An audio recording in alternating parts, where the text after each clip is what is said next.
Les gardiens de la révolution menacent de tuer le premier ministre d'Israël. Ils menacent de tuer le premier ministre Netanyahou. Nous allons le traquer et tuer le criminel de guerre Netanyahou. Attendez 2 secondes. S'il est mort, pourquoi le traquer? Pourquoi promettre de le tuer s'il est déjà mort? Question. L'Iran qui rêve de sa mort depuis des années, qui a tout intérêt à ce qu'il soit mort, dit lui-même qu'il est vivant. Ils ne disent pas il est mort, victoire. Ils disent on va le traquer et le tuer. Ça veut dire qu'ils savent qu'il est toujours là, qu'il est toujours vivant. C'est leur propre parole contre la rumeur, contre les menteurs de TikTok qui disent qu'il est toujours en vie. Fin de discussion. Deuxième argument, la vidéo du café du 15 mars. Netanyahou commande un café crème, regarde la caméra et balance. Je suis mort de faim pour un café. Il montre sa main droite et sa main, je ne sais pas si c'est droite ou gauche, et il montre 5 doigts. Bien visible, l'ombre fait illusion, il rigole, shame et dit et termine pour dire continuez vous aussi. Tout ça posté sur son compte officiel vers 11h47 hier, c'est-à-dire il y a quelques heures. Métadonnées, voix, expression, vêtements, lumière, lieu, pâtisserie à Jérusalem, tout colle le jour même.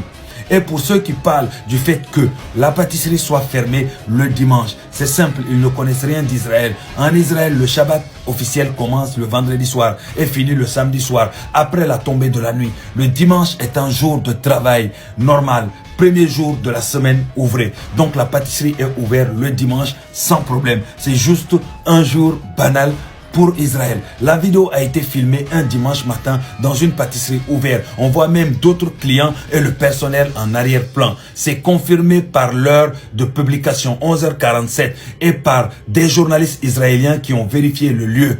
Donc non, ce n'est pas fermé. C'est juste une erreur ou une manipulation qui circule pour nourrir la rumeur. Pas de deepfake, pas de IA. C'est lui qui troll la rumeur lui-même en live. Troisième argument, les démentis et preuves de vie.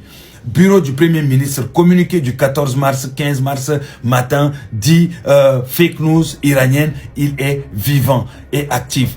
Quatrième argument, logique. La propagande iranienne, quand un ennemi veut déstabiliser, il lance une rumeur de mort pour créer panique, division et doute. Mais dès que Netanyahou apparaît vivant, la rumeur s'effondre.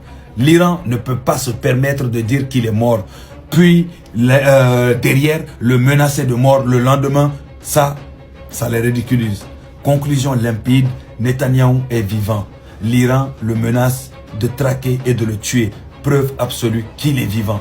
La vidéo du café est authentique. Les rumeurs sont des intox massifs classiques en guerre psychologique. Ne tombez pas dans le panneau. Vérifiez toujours les sources officielles et les vidéos originales.